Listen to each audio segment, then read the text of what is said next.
How many of you know what the cults of Christianity are? There are two major ones. Every Christian group says these are not real Christian groups. How many of you? They're Mormons and Jehovah Witnesses. Okay, first of all, before making the assumption, how many of you agree that Mormons and Jehovah Witnesses should not be counted as real Christian? If you agree, raise your hand. Okay, do you agree? Some of you might struggle. Do you agree? Maybe some of you don't agree.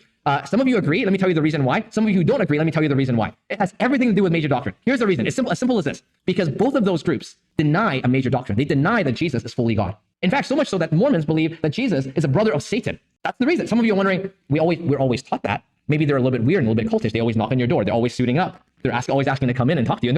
And the Mormons always seem very young, right? Young men and young women. They're kind of weird, but their weirdness is not the primary reason why they are not Christian. The primary reason is because they deny and distort major doctrines about who Jesus is. Do you understand? Right? So many of you kind of already agree with that. Okay, but some of you are thinking, but you know what?